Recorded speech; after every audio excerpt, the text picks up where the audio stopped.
The whole of Pro Valorant has been an absolute chaos, with the old giants of each region finally being toppled over by newcomers. And it feels like a whole new era of Pro Valorant. And the most dominant Korean team in DRX look to be going the same route after being dethroned by their newest Korean rivals, Gen.G. But only a month later, DRX regained their crown to sit atop the Pacific region yet again, but this time with some new faces. So how did they upset Gen.G and remain undefeated in Split 1? Well, it comes down to their newest rookie addition, BeYN, and some noticeable agent composition changes you'll want to see. But before we dive into how the new DRX defeated the Madrid runners-up in Gen.G and analyze some rounds between them, can you make sure you're subscribed, as we just passed 7,000 subscribers, which has really taken me by surprise, the support y'all have given me so far. So I'll be continuing to post videos like this all throughout the rest of the season, so make sure you got your notifications on so you don't miss out.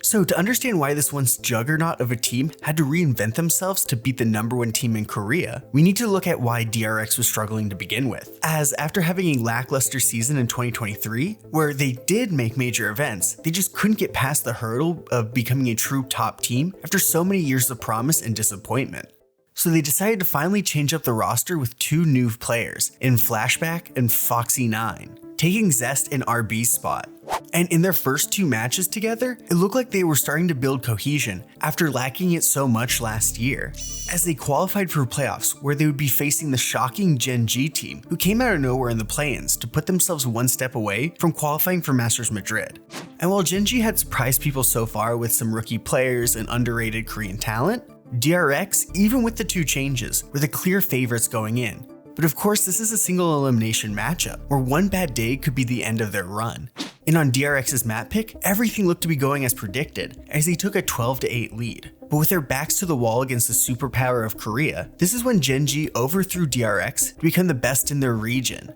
They won 6 rounds in a row to snatch away BeYN to put them down 0-1, going into Gen.G's map pick. The main reason why they choked away this lead is because Gen.G figured out their comp and the clear weaknesses it had when holding off the attack, with Buzz going to Yoru, which was kind of because of the limitations of flexibility by this team, as every one of these players only play really one role, really limiting them when trying to tinker with their comp and throw teams off guard, which they try to do it in this map with this move by Buzz, as Yoru is a very off-meta pick, but the idea here is capitalizing on the buffs for Gecko, as Stax has kind of decided to switch off of Sky after the nerfs. This is an interesting idea, but isn't as strong as what they used to do with RB, who could flex onto secondary duelist role, which isn't present at all for this team, as with no good way to shut down choke points, they ended up just collapsing every time Gen.G committed to a site, resulting in those 4 elimination victories in a row to push it to overtime. But the sloppiness on DRX's part didn't end, as their two newest players couldn't bounce back after that comeback, with their rookie, Flashback, not looking great at all on Cypher,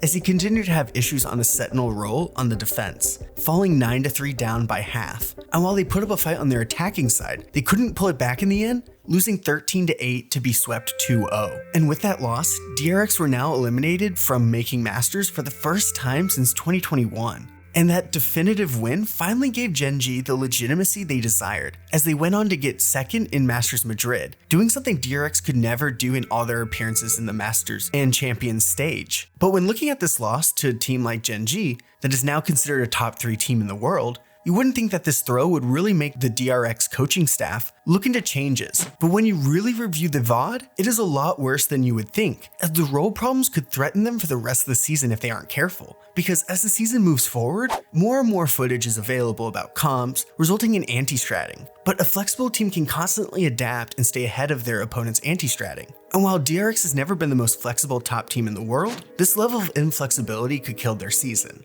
So with Split 1 starting, anything could change, especially as they are set to face Gen.G again during week 3. So you needed to find the right change that would bring them back to the top. And sadly for Flashback, he looked to be the easiest switch to make, as his mechanics are solid, but he can only play the Sentinel role, which Foxy9 is also good at, and doesn't always make the right choices when in tough spots, like we saw in their match against Gen.G. So with him out, they needed to find a player in the Korean scene that'd provide them with the player flexibility they needed to be able to both play the meta comps as well as unique and weird comps on those maps. That's when they thought of bringing former Chinese League star BeYN back to Korea to play on this prestigious team. Of course, he jumped at the chance, and while the average fan might not know him, he is a highly talented player who recently dropped great numbers as a duelist for all gamers, but has played every single role for Tier 1 and 2 teams since 2020, even playing on the DRX Prospects team in 2022 before moving to Mari Gaming. But when looking at this change, it's clear that DRX found what needed to be upgraded to start steering the ship in the right direction. So with him now on the team, they started Split 1, where it was apparent there was something special with this version of DRX, as it sliced through Team Secret and Global, with BeYN looking to be in some sort of honeymoon phase with this team, as it all looked to go right as he slotted right into the team's dynamic. They continued on against a struggling T1 team to go perfect to top the standings after Gen.G stumbled against PaperX. But now in week 3, they are finally given the opportunity to regain their throne and a fearsome team to face in a Masters like they used to be.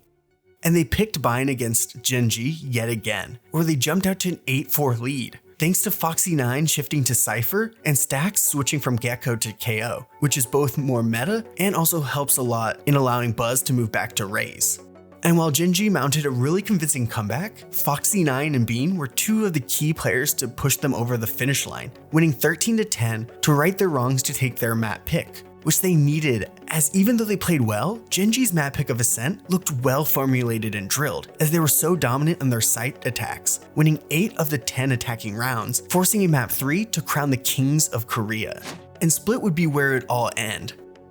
And right away, it was a tough fight as no team could get an edge as the half ended 6-6. But it could have been a whole lot different if they didn't have their new rookie, as BeYN flexed onto Omen, showing his fast agent pool to pick up 12 kills to 5 deaths, with him getting 3 first kills, which is very promising in only his 4th game in franchising. But his value didn't just stop at fragging, as with the game tied going into the attack, he was able to use his util in combination with the rest of the team to set up Buzz and Stax to get easy kills that allowed them to enter on site consistently. And all this great individual and team play by DRX were just too hard for Gen.G to slow down, with them closing out the map 13-7 and winning the match 2-1 to regain the title as best in Korea, at least into their next matchup. Either way, they are now 4-0, the only ones in Pacific to be perfect, and it's in part because of their rookie BeYN, who since joining has put up great numbers, with him being tied for the 5th most agents played throughout the split. So I wanted to dive into a few specific rounds from these 2 matches against Gen.G on BeYN, and compare them to really understand how DRX has adapted their play, as well as how BeYN really changed the dynamic of this roster. So I'm going to first look at how they run a low buy against full rifles during an attacking round now, to how they tried to do it with flashback in the old comp. In both rounds, they go for an A main push behind their own Viper wall with Buzz on Bucky, and how they did this with flashback was by placing all their smokes to cut sight while they try to isolate a duel with the Gecko ult. But of course Gen.G knew this, so they played back, giving up the space, but leaving DRX with no real smokes left to finish the site execute. So Meteor swings out knowing they aren't past the trips, forcing DRX to just try to do eco damage, but has no real attack here after their first plan failed, as his comp is better at taking slow fights as they push closer and closer to site until they decide to execute, which is super hard to do when you have a lower buy on bind. So with Buzz now on Raze and BeYN on Brim, they can now change the pace up, as we can see them tackle the same exact Cypher setup. They play a little different here in Showers though, where Foxy9 gives the attack some layer by almost eliminating Meteor and Showers, as he's just trying to play for his ult that could change the round. But either way, they try to push up in A main, and here's the difference. Buzz blasts the lamps right as they break the lower trip to catch anyone by surprise in lamps, as well as having all this space instantly with only the Viper util, keeping the smoke BeYN has for later. And while Buzz ends in the same spot he was in the round we just looked at, this is a much better position for them, as Meteor could do the same thing and swing through the smoke and try to get a few kills, but now with the pressure by Foxy9 and Showers, he needs to be careful, because if he allows the space to be taken, Foxy9 could take them out from behind, as players at this level don't miss many sheriff shots. So instead, Gen.G goes for the spam. But the smokes fall as DRX relies on their aim as a group to take out Texture, as Foxy9 picks up a clutch kill on Meteor who's trying to hold Showers. With the player advantage, they pull off an important thrifty early in this rematch to really set the tone that they're much more coordinated, as their set plays are looking a lot more polished.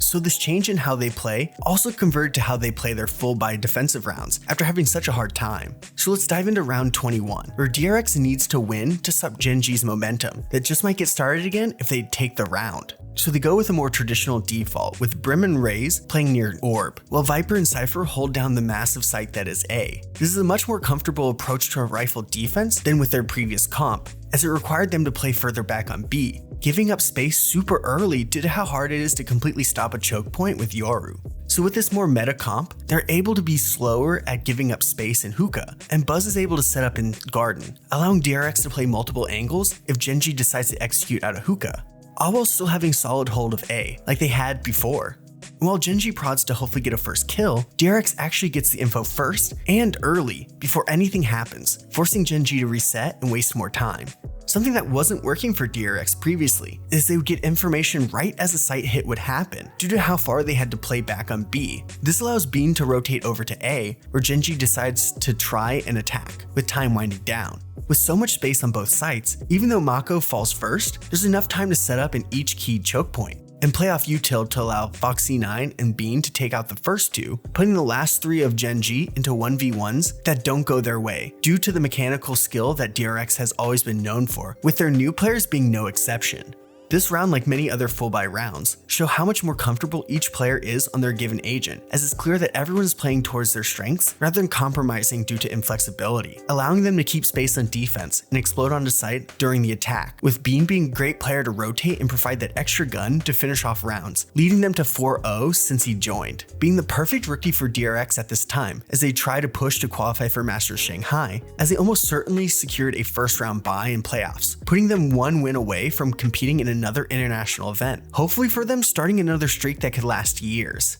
Make sure you're subscribed, as it really helps out the channel and keeps you up to date on all the different types of Valorant videos I'll be posting throughout this Valorant season, so make sure you don't miss out on anything by clicking the bell for notifications. Also, you should watch my recent video all about if NRG's Demon 1 is really washed or not. I really like that video, so you might too.